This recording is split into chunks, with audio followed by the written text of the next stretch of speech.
खुलुमबाय लोगोफोर, नोंथांमोनखौ बयखौबो गिबियावनो आंनि चेनेलाव बरायग्रोनानै लाबाय। आसा खालामो नोंथांमोना आंनि भिडिअखौ जोबजासिम नायलांगोन आरो सोरबाफोर चेनेलाव गोदानै फैदोंब्ला दासिमबो जुदि आंनि चेनेलखौ साबस्क्राइब खालामाखैब्ला अन्नानै चेनेलखौ साबस्क्राइब खालामनानै हो, लोगोसे लाइक आरो शेयार खालामना होदो लोगोफोर। दिनै आं नोंथांमोनजों PM किसाननिसो मोनसे आपडेट सावरायगोन लोगोफोर।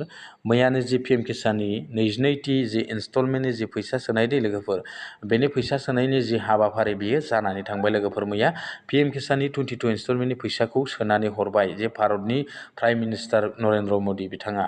दा बेवहाय गोबाङानो PM किसाननि 22 इनस्टलमेन्टनि जि फैसा दै मैयानि जि सोनाय, बेनि फैसाखौ गोबां मानसियानो मोननो हायाखै लोगोफोर, आरो दिनैसिमबो सोबाय दं लोगोफोर, सोजोबनो हायाखै।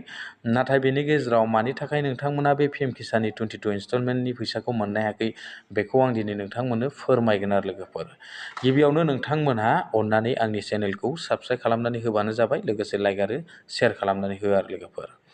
नोंथांमोना बे 22 इनस्टलमेन्टनि जि फैसा PM किसाननि बे फैसाखौ गोबां आबादारिफ्रा मानि थाखाय मोननो हायाखै बेखौ फोरमायलांनि। गिबियावनो नोंथांमोननि जि लेन्ड हल्डिं, बे लेन्ड हल्डिंआ नोंथांमोननिया मोजाङै माने साबमिट जायाखै। लोगोसे नोंथांमोना बे लेन्ड हल्डिं गांसेजोंनो न'खरसेयाव सानै साथाम PM किसाननि फैसाखौ लानाय जादों, हौवा एबा हिन्जाव, आरो बेजों लोगोसे न'खरनि गुबुन मानसिफ्राबो बे गांसे लेन्ड हल्डिंजोंनो बे PM किसाननि जि आबादारिनि फैसा, बे फैसाखौ लानाय जादों। बेनि थाखायनो नोंथांमोननि न'खराव गोबाङानो PM किसाननि फैसानिफ्राय दानजानो गोनां जादों। मानि थाखाय जादों आरो लोगोफोर, आरो गोबाङानो कमेन्ट्सबो खालामनानै बुंहरनो हागौ, आं बेखौबो नोंथांमोननो फोरमायहरखानि।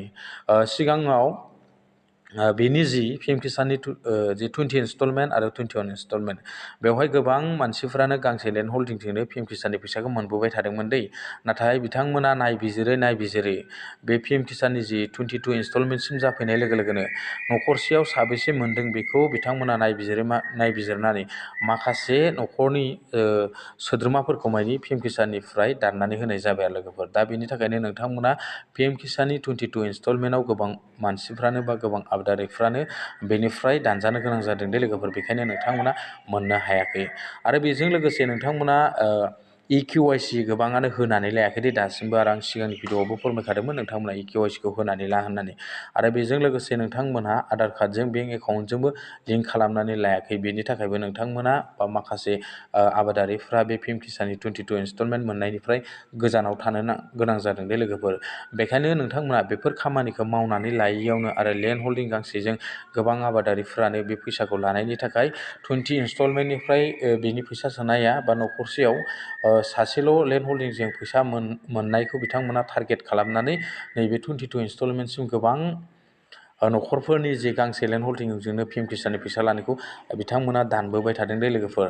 दा जुदि नोंथांमोनाबो जुदि नंगुबै जुदि दानजादोंब्ला, बा नोंथांमोना न'खरसेयाव सासेबो मोनाखैब्ला, बा सासेबो न'खराव जुदि PM किसाननि फैसाखौ मोनाखैब्ला, नोंथांमोना गाव गावनि जि डिस्ट्रिक्टनि जि एग्रिकालसार अफिसाव जाय अफिसारफोर थायो दै, नडेल अफिसारफोर थायो, बिथांमोननियाव थांनानै नोंथाङा नोंथांनि डकुमेन्ट्सखौ होनानै PM किसाननि फैसाखौ मोननो हागोन आरो दै लोगोफोर। बेखिनि खामानिखौ मावनानै लायोब्लाबो नोंथांमोना मोनफिनगोन आरो जुदि न'खरसेयाव रावबो जुदि सुबुङानो PM किसाननि जुदि फैसाखौ मोनाखैब्लासो दै लोगोफोर।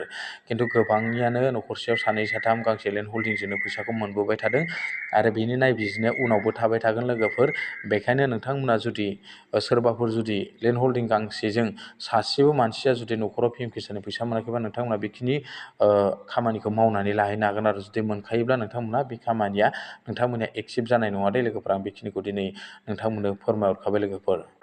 दानिया लोगोफोर, नोंथांमोना बा मैयानि जि PM किसाननि 22 इनस्टलमेन्टनि सोनाय फैसाखौ हाबगोन ना हाबाखै बेंकआव थाङालासिनो नोंथांमोना बोरै चेक खालामनो हायो, आं नोंथांमोननो फारि फारि दिन्थिलांनि। दानिया नोंथांमोना नैबे PFMSखौ सार्च खालामनानै लादो, आरो बे PFMSनि अफिसियेल वेबसाइटआव फैदो आरो लोगोफोर ना, नैबेवहाय। बेनि उनाव नोंथांमोना नैबिदि 3 डट नुगोन, बे 3 डटआव नोंथांमोना खनसे क्लिक खालामनानै हो आरो लोगोफोर। आं नैबेयाव खनसे क्लिक खालामनोसै। क्लिक खालामखांनायनि उनाव नोंथांमोनाव बेफोरबायदि आगसिखिजा नैबेफोरबायदि श' जागोन आरो ना लोगोफोर। बेवहाय नोंथांमोना मा खालामनो नांगोन, नोंथांमोननि जि नैबेखौ पेमेन्ट स्टेटासखौ सेलेक्ट खालामना लानांगोन।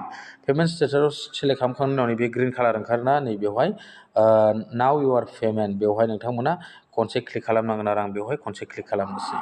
क्लिक खालामखांनायनि उनाव नोंथांमोनाव बेफोरबायदि मोनसे इन्टारफेस जासिगोन दानिया। बेवहाय नोंथांमोना मा खालामना हो, नैबेवहाय गोजौआव नोंथांमोननि बेंक नामखौ होदो, बेनि उनाव नोंथांनि एकाउन्ट नाम्बारखौ नैबेयाव खनसे थुनानै हो आरो बेनि उनाव नोंथांमोना नैबेवहाय बे नोंथांनि जे एकाउन्ट नाम्बार बेखौनो आरो कनफार्म एकाउन्ट खनसे थुफिननानै हो आरो लोगोफोर दै।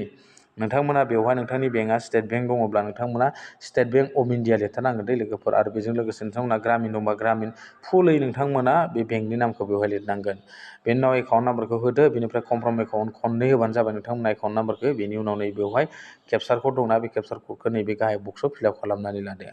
फिलआप खालामखांनायनि उनाव नोंथांमोना बेवहाय सेन्ड अटिपि दङना, नैबे सेन्ड अटिपिआव नोंथांमोना खनसे क्लिक खालामदो। क्लिक खालामनाय लोगो लोगो नोंथांनि जि मबाइल नाम्बारा नोंथांनि बेंकजों रेजिस्टार दं बेवहायसो नोंथांनिया एसामिस थांगोन एबा अर्थात अटिपिआ थांगोन।